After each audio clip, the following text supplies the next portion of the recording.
주민 여러분 안녕하세요. 주민센터 센터장입니다. 박연진의 가장 아름다웠던 시절. 영화 간신에 담긴 감독의 의도와 온갖 비하인드 스토리 TMI 2탄입니다. 1탄을 못 보신 분은 오른쪽 버튼을 클릭해 먼저 보는 걸 추천합니다. 그럼 주민 시작할게요. 언제나 줌센의 영상은 영화를 먼저 보고 나서 보시는 걸 추천합니다. 운평들을 기다리며 흥분된 마음을 그림으로 달래는 융. 그런데 보고 그린다는 게 이 장면은 왕이 후궁들과 말이 교미하는 모습을 지켜봤다는 실록의 기록을 토대로 설정한 장면입니다. 배우는 호공을 보고 연기하고 다큐멘터리 화면을 합성으로 심어 만든 컷이죠. 온 건가? 예, 전하. 이놈들이 다 운평이로구나. 그래. 고개를 들어라. 이 씬은 12월 한겨울에 촬영했는데요. 눈이 쌓여 있어서 새벽부터 쓸고 화염 방사기로 전부 녹이고 촬영했다고 합니다. 그럼에도 남아있는 눈은 CG로 지워야 했다고 하네요. 옷도 얇은데 살을 애는 듯한 추위와 바닥의 냉기 때문에 앉아있는 모든 배우들이 엄청 고생한 장면이죠. 우리 털을 보여주마! 이들이 찾은 곳은 선비들이 항문을 닦는 성균관. 젖먹이도 떼어놓고 달려온 부인도 계시네. 우리 이소린 어찌 지냅니까? 대사성의 부인 역은 류아벨 배우가 맡았습니다. 응팔의 성보라, 류혜영 배우의 친언니입니다. 성균관을 없애버리고 이곳을 기생훈련소로 바꾼 것은 역사적 사실입니다. 마음에 들지 않는 신하가 있는 기관을 전부 없애버렸다고 하네요. 홍문관과 원각 사이에서 훈육할지어다. 대물을 한 번에 감싸실 큰 입에 희단 같은 살결, 후끈한 체온에 신명나게 설명하는 소리꾼의 음성. 간신의 시점으로 보는 사건으로 관객을 초대하는 느낌을 만들었다고 합니다. 관객들은 한없이 불편할 수밖에 없는데요. 그 불편함이 연산군의 몰락으로 해소되길 원했다고 하네요. 누가 싸든 잘만 받아내면 되는 거죠? 약이라 생각합니다. 한 인간으로 다른 인간을 치유하는 것, 그것이 단이가 초반부터 주목을 받자 불안해지는 설중매입니다. 내 궁극에 약이 되는 비방을 알려주마. 두 간신이 각자 자신이 내세운 장기말을 자기 스타일대로 가르칩니다. 융은 빼어난 시인이다. 최대한 자신의 신경을 은유로 표현하거라. 융은 뛰어난 화가이다. 이 어려운 자세를 이유영 배우가 쉽게 해냈다고 하네요. 납뜨거운 방중술에 맹훈육을 거듭하는데 딱 두 여인이 용호상박이더라. 두 배우가 가장 힘들었던 장면이라고 하는데요. 실제 얼음물이 정확히 한 곳으로만 계속 떨어지니까 온 몸이 시리고 아파왔다고 합니다. 이 수박도 이유영 배우가 직접 뽀겠습니다. 물론 이런 게 가능할 리가 없으니 수박에 미리 칼집을 내놓았죠. 한겨울이라 수박을 2개밖에 구하지 못해 NG가 나지 않도록 신경을 많이 쓴 장면이라고 합니다. 이빨을 쓰지 말고 혀로만 자극해라. 왠지 숭재가 먼저 마음을 빼앗기고 있는 것 같은데요. 이 장면 이후 부엉이의 정액을 모아 밀봉했다는 멸령을 건네주고 밤에 멸령을 사용하는 단이의 모습. 그런 단이를 생각하며 잠 못 이루는 숭재의 모습이 삭제됐습니다. 규방 6번이라 1, 차, 이혼. 3, 7 조선시대 실제 존재하던 사대부 부인들의 성교육서인 규방 6보를 참고하여 만든 대사들입니다. 굉장히 남성 중심적이고 보수적인 선관계를 표현했죠. 운평들의 반응이 제각각 다른데요. 양반, 민초, 기생 등 출신이 다른 운평들을 표현했습니다. 여러 가지 기괴한 음식들을 준비해 놓고 먹으며 자기소개를 해보라 하는 밀착 면접 자리. 이 수라상은 푸드팀이 실제로 다 만든 음식들인데요. 사실 수라상이니까 훨씬 더 커야 하지만 제작비 문제도 있고 이상한 음식들을 많이 준비하기 힘들어 나름 소박하게 만들었다고 합니다. 차려놓고 시간이 흘러 음식이 상하기도 해서 고생이 많았다고 하죠. 가인, 미인, 재인, 천인 넌 조인이다. 실제 연산군이 운평마다 홀을 지어줬다고 하는데요. 최대한 다양하게 홀을 지으려 노력했고 그렇게 만든 호가 80개가 넘었다고 하네요. 연산군의 편집증을 표현하는 좋은 자료라 채용했다고 합니다. 자신만만하게 왕 앞에 선 설중매. 백마의 가운데 따리는 부처님의 옥봉도 세워줬다 하지요. 넌 마인이다. 다니도 가만히 있을 수 없죠. 음식들 중 가장 기괴한 음식을 집어먹는 다니. 그 맛이 어땠느냐? 슬펐습니다. 베갯머리 위에 눈물, 이 상황에 시를 읊다니 척삼이 붉게 물들었네. 마치 피로 물든 어머니의 옷이 생각나는 융. 흙 속의 진주로구나. 단번에 융의 마음을 사로잡은 다니입니다. 이 아이를 당장 궁으로 들이는 거 어떻소? 지켜보심이 좋을 듯하옵니다. 진짜 보다니. 귀엽게 발을 구르는 연산. 감독도 예상치 못한 김강우 배우의 설정입니다. 가장 솔직한 감정을 표현하기 위해 아이들이 떼쓰는 걸 관찰했다고 합니다. 반부사! 조대감의 딸이 궁에 들어간다 생각하니 장녹수는 빡이 칩니다. 니년도 정신을 똑바로 차리거라. 이곳은 고창 읍성입니다. 이 씬을 촬영할 때 임지연 배우와 주지훈 배우는 바로 옆에서 건무 연습을 하고 있었다고 하죠.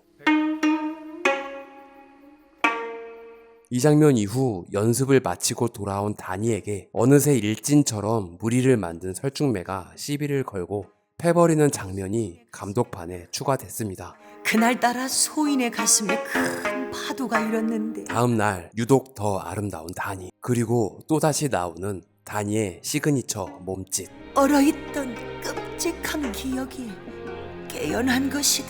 어린 시절 만났던 숭재와 다니. 아비의 업을 자식이 이어받는 것일까? 이 씬은 담양 소세원에서 촬영했습니다. 다니는 무오사화로 인해 인수분해됐던 김일손의 여식이었습니다. 김일손 역은 영화 신세계에서도 인수분해됐던 최일화 배우가 맡았습니다. 사실 김일손에게 딸은 없었다고 하는데요. 궁중의 권력 다툼은 거의 남자들의 이야기라 여성을 어떻게 끌어와야 할지 고민하다 역사적 실존 인물에 허구를 결합했다고 합니다. 카메라가 한 바퀴 돌 때 입에 있던 한과가 없어지도록 얼른 먹었습니다. 김강우 배우가 잠깐의 여백을 채우기 위해 설정한 디테일이라고 하는데요. 한과가 몇 개 없어서 NG가 나지 않도록 노력했다고 하네요. 당시 말뚝박기가 있었는지 모르겠으나 감독은 상관없이 그냥 이렇게 찍고 싶었다고 합니다. 융의 아이 같은 솔직함과 경박함을 표현하기 위해 설정했죠. 아무래도 생각을 바꿔야 할 것 같구나. 바로 왕의 침소에 들 수 있게 주한상 훈육을 하라는 임사홍. 전하라 생각을 하고 술과 안주를 권해보도록 하거라. 유자광이 아주 개탄 날이네요. 명색이 영의정 딸인데 운평으로 들어와 이런 수모를 당하다니. 후에 일어날 비극적인 사건의 배경을 만들기 위해 작은 설정들을 조금씩 쌓아가려 했다고 합니다. 판부사가 왕처럼 되지 않는가 보지. 뭐가 보이시옵니까? 이상이도 생겼구나. 맹랑이도 생겼구나. 병광세 타령 중 기물가입니다. 남녀가 서로의 소중한 부위를 묘사하며 조롱하는 구간이라고 하죠. 이번엔 단위 차례 녹수가 계략을 펼칩니다. 내 전하의 취향을 하나 직접 제안할까 하는데. 숭재가 설중매에게 모멸감을 안겨줬던 놀이입니다. 혹여 불가기를 하시는지요? 거기다가 고리를. 숭재의 본심을 알아챈 것 같은 임사홍과 장녹수, 그리고 다니. 이 장면은 원래 게임대로 다니가 옷을 하나씩 벗기 시작하자 숭재가 자리를 박차고 나가는 버전도 있었는데요. 천하의 권세를 쥐었다 해도 여인이라 업신여기면 사내도 아니지요. 여인을 업신 여기지 말라는 메시지를 주기 위해 불가게 하는 버전을 사용했습니다. 이어지는 숭재와 다니의 건무 연습. 감독은 와호 장룡과 게이샤의 추억의 장쯔이를 모델로 이미지를 만들었다고 합니다. 절 가르치는 겁니까? 아니면 제 마음을 얻지 못해 때를 쓰는 겁니까? 어린 시절 다니처럼 목을. 당신의 그 마음은 왕에 대한 반역이지. 딸려는 여자 차드가 없는가? 한편 녹수의 명을 받아 능주로 내려온 유자광. 다니의 정체를 알아내고 말았습니다. 우리끼리 더 놓지. 이곳은 안동의 부용대입니다. 내려다 보이는 이곳은 하회 마을이죠. 인간 백정에 소 백정이면 찰떡궁합인가? 어찌 이리 나를 세웠느냐. 다니의 수상함을 눈치챈 임사홍입니다. 이후 승재가 들어오고 오랜만에 연애니까 차지럽게 준비하도록 하거라. 이 장면은 감독판에 추가된 장면입니다. 사냥터 씬, 융과 돼지떼 씬과 더불어 감독의 3대 난제 중 하나였던 수상 연애 장면. 이런 장면이 가능할지 고민을 정말 많이 했다고 하는데요. 보통 연애는 궁중에서 하겠지만 뛰어난 간신이라면 색다른 연애를 만들 것이라는 상상을 했다고 합니다.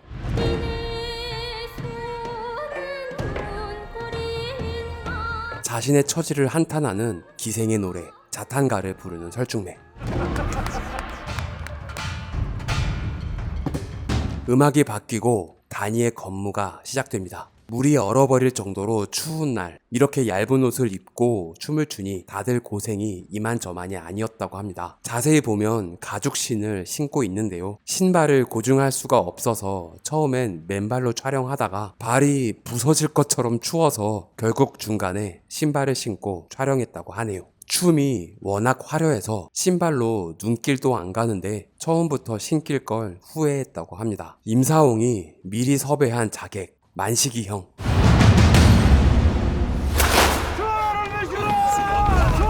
다니의 표정을 보니 진짜 왕을 죽이려 했던 것 같은데요.